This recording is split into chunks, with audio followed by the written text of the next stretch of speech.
So today I want to talk about a couple more examples of work and how it manifests in the work and change in energy way. So let's go back to our Bach example. In the Bach example, we had the flat surface. Again, we'll go with coefficient of friction is equal to 0. But this time, when we put our box up,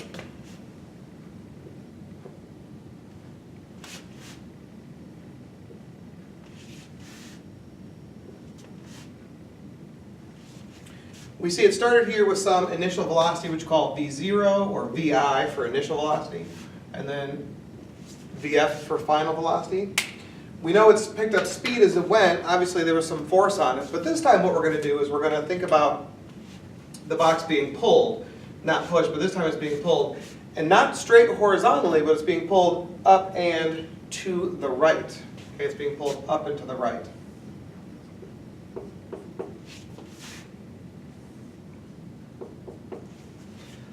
By some force F. And this force F acts at an angle theta with the horizontal. And so the question is, how do we define the work this time?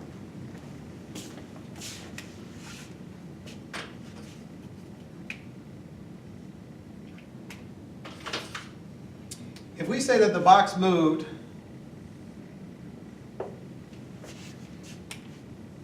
a distance d in that time, well, we're going to use the same kind of understanding for work.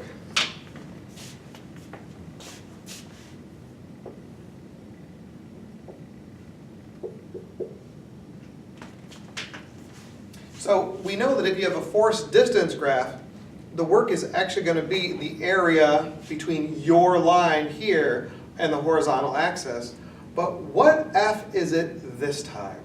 Okay, what F is it this time? And the real question here is it the full F or is it some portion of the F? And when I look at this vector here, I want to know what portion of the vector is the one making the box speed up. If we consider the two extreme examples, here if I was pulling F straight horizontal, it'd actually have more increase in energy. But what if I took it and I pulled it straight up? It would actually have no increase in energy here. So we have to ask the question, what portion of this? And one way to conceptualize it is to think about this force vector, is to think about its components. Because we see here, there is F in the x direction and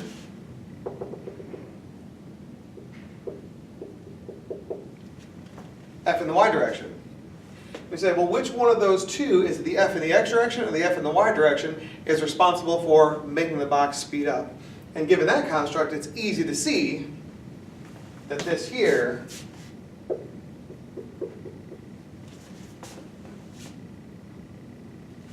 is the F in the x direction.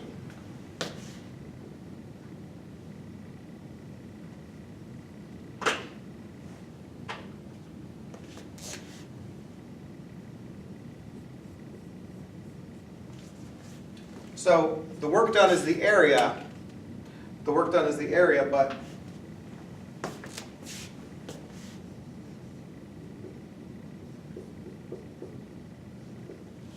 so it's the F in the x direction times the d. And then let's go back and look at this. How do we relate the F in the x direction, the angle, and the hypotenuse?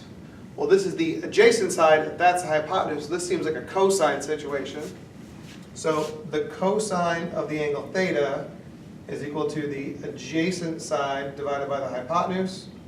So therefore,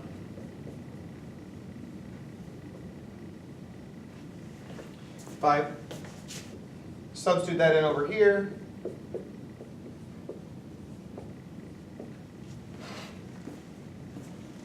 we end up with that concept of work. So if you're pulled at an angle, it's the force that's in the direction of the motion. And actually, this leads us to a really interesting idea. Consider for a moment this d that we have here. This d that we have is actually a vector quantity. as is the F that we have here. And so this is a third conception of work that I think is going to be really important, is that our work is actually equal to the product of two vectors. It's equal to the force vector times the distance or the displacement vector.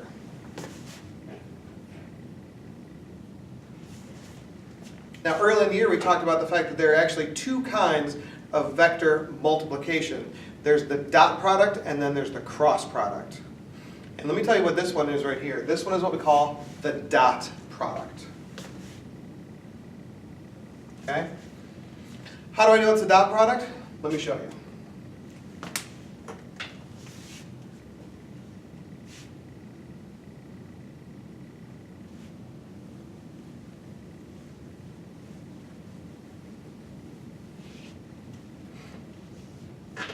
If we take two vectors, A and B,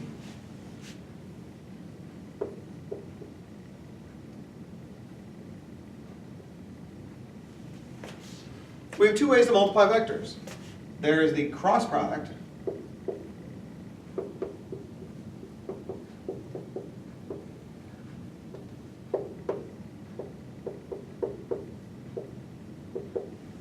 and A cross B is the cross product.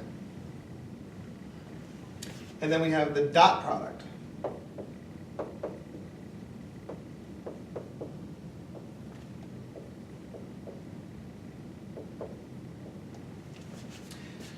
So there are two distinct differences here. One difference is that this, the cross product, is going to give you a result where the result is in itself a vector. So we take a vector times another vector and we get a new vector. That's the cross product. And it has its own definition. Its definition is the magnitude of A times the magnitude of B times the sine of the angle between them. This is our definition of the cross product, and the result is a vector. But what about the dot product? The dot product returns a value that is a scalar. Remember, the difference between a vector and a scalar is that a scalar is just the number, where the vector is the number with a direction. How do we get the direction on here? Don't forget, we have to use the right-hand rule. Okay? We have to use a right-hand rule. And we'll talk about that when it's more important or part of the problem here. The dot product is a scalar. The definition of the dot product is that magnitude of A times the magnitude of B times the cosine of the angle between them. And what I like about that is that, well, does this look familiar to us? If you notice over here, if I rewrite this using the commutative property of multiplication, oh, it's the associative property.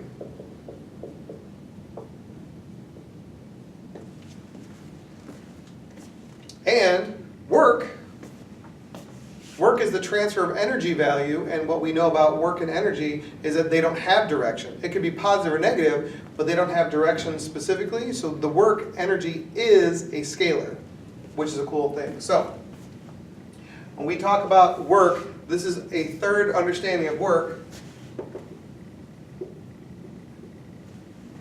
is it's the dot product. The dot product. And what that means is that you have to use these two that are the same. So the cool thing about the dot product is that this says we want only the portions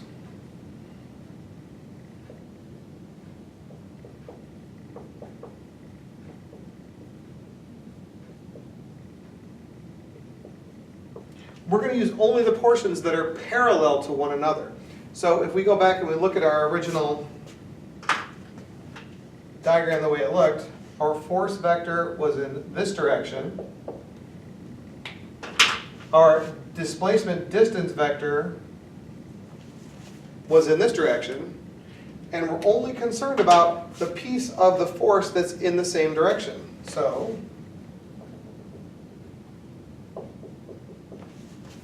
we're only multiplying the two pieces that are parallel to one another. Up here, we'll see later on that we're looking for the pieces of A and B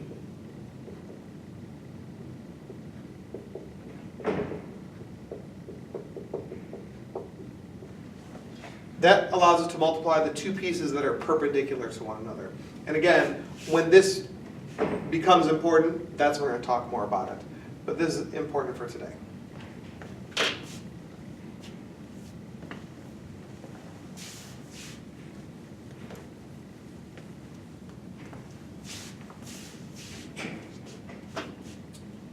I want to do another work energy example here. And this one will go back to our box. But this time our box, when we start looking at it, it's already sliding, and it's going to slide to a stop.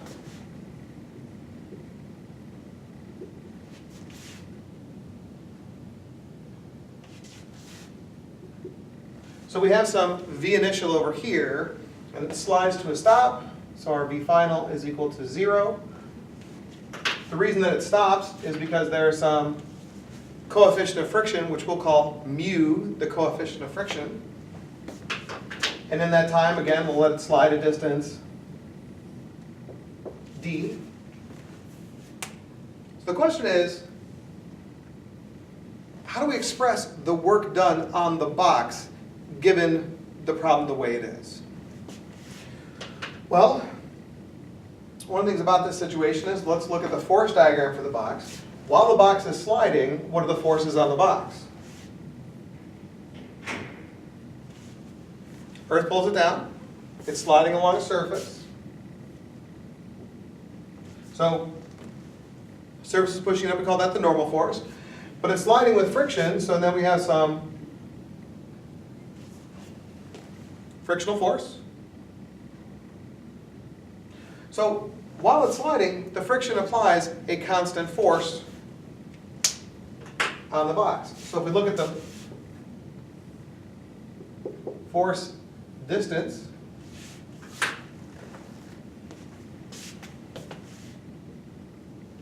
we know it slides a distance d. And what is the force up here? Well, this would be, in this case, the only thing that's making it speed up or slow down is the frictional force.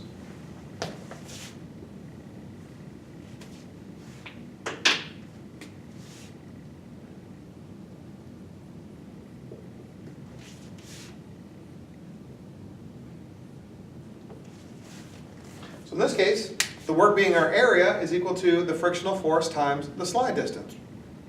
Okay, that's all right with me. What we got from the other day is that we know the work is equal to the change.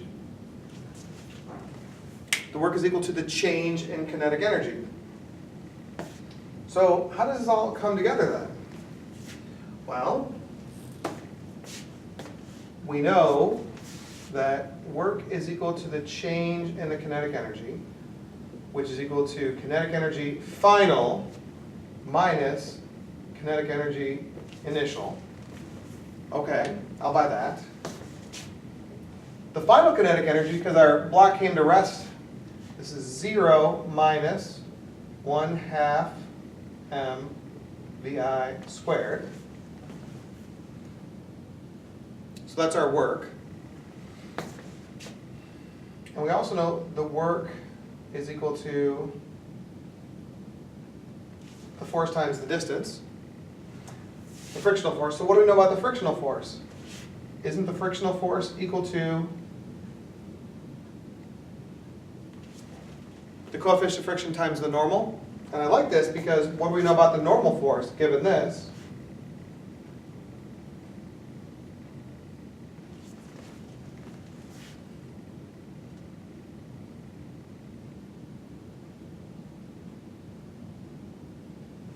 So in this case, I know this is the work, and I know this is the work. So I can set these two works equal to each other.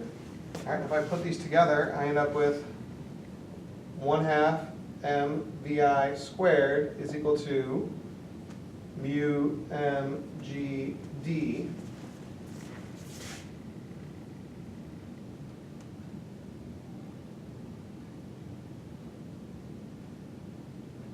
Now, one of the things here is this is a negative here.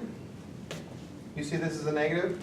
But one thing about this is when I come down here, what do I know about the frictional force? What direction does the frictional force act? It acts to the left. So this is actually a negative here, a negative here, a negative here, and then these are both negative, so you end up with the same. We can see that there's m on both sides, so we can Harry Potter the m's away. And I have 1/2 vi squared is equal to mu gd. And this is an expression that allows me to, if I wanted to know the slide distance given initial velocity, I could do that. Or if I knew the slide distance and wanted to check the initial velocity, I could do that. So this is another great use for the work without having to use the kinetic